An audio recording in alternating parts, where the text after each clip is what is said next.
Good morning, San Diego. We're gonna play some jazz for you.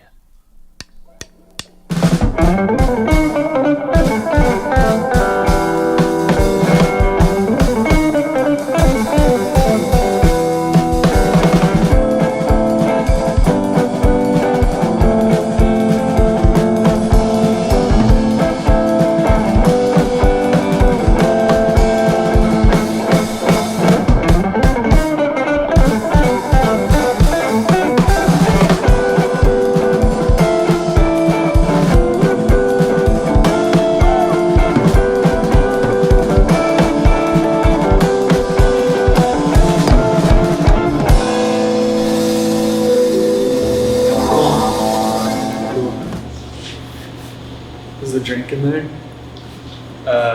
It's in this one. Just scoot it that way, like a little bit.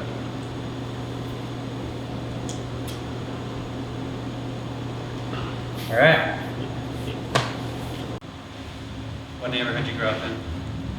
I grew up in Del Mar when I was really young, and then I moved in towards like Carmel Mountain area, and then ended up moving to San Francisco to go to school and stayed there for a while.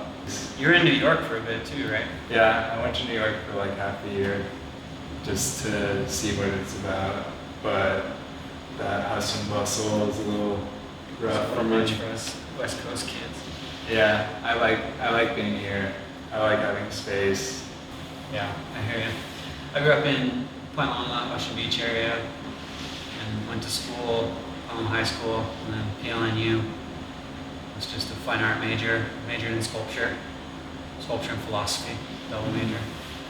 Then we started Maek up in the Bay Area, Michaela and I, in her dad's barn. We were like 40 minutes east of Oakland, a very quiet little town called Clayton. It was like 20 minutes to the grocery store, Oh wow. So it wasn't like it wasn't like a great place for like having a creative community. Yeah. But it was a great place to start a business because we didn't have anything to do besides work. Did you always know you were going to make stuff? I don't think I always knew I was gonna make stuff, but I always liked making stuff, and I would not complain about anything like process-wise. Like I actually enjoyed it. I think that's when I thought maybe I should just keep doing it. But everything kind of just fell together. I started a guitar company in 2014, I think. I was 18 years old or something like that. Were you a freshman? Yeah. I just made a guitar out of old skateboards that I had, and someone tried to buy it for me, and that's when I was like, oh, I'll make one for you if you want to buy it. But it kind of evolved into a business. Like I didn't just go right into it, but I got my business license pretty much right away, and I got some other tools, and I just kept going with it. Then that became a huge thing, went totally viral. Vice, Vogue, Hypebeast, Crazy. Guitar Aficionado, Premier Guitar. I'm trying to think of other more mainstream ones. Yeah, Vogue's not mainstream enough. cool material. I did a thing with Prada, a weird sunglasses commercial. Yeah, let's talk about this show. How'd you make those glass sconces? So I came up with this idea to have a blown glass bulb that kind of was uniformly resting on a certain thickness of plate, so that you could change whether it's a sconce or pendant or floor lamp, or the bulbs were the same, you just were changing them out via the fixture. It kind of ended up looking like a boxing glove type thing, but it's just resting on there. It can't fall backwards or forwards or anything. It's just balancing on there, it's stuck. You can hold it right now, just put it in your lap. Yep, just sitting there. Yeah, so that's kind of the vibe. I love the way the white floats on the inside too. You can see the perimeter of the glass that's clear still from some angles. And it'd be kind of fun to do some stuff where, the glass is colored too. It's a really clever system.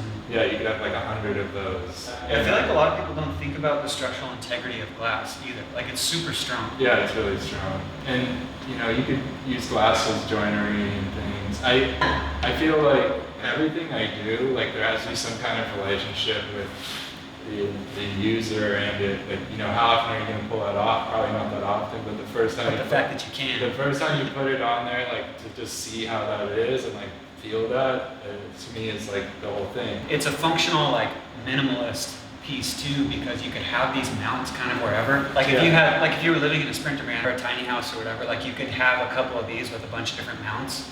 Yeah. And they could just be the only light source you needed.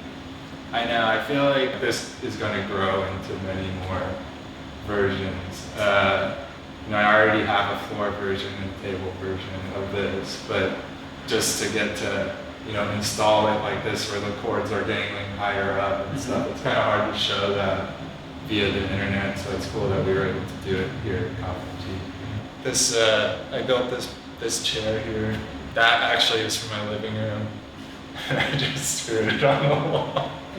But I kind of wanted to start with a chair that could just be perfectly one dimension every way, a perfect cube. Yeah.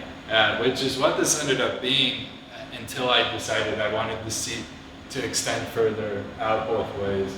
But it is a cube. Like if the seat came off, it is perfectly. I love that the silhouette is a perfect line. Yeah, like everything is a perfect line.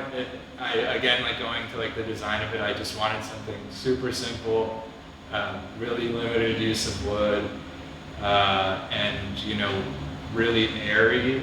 Like you can see through it, so wherever you put it, like it wasn't like so bold and like taking it. You could just put that a chair you could put anywhere, but loungy enough. Yeah, this backrest actually moves.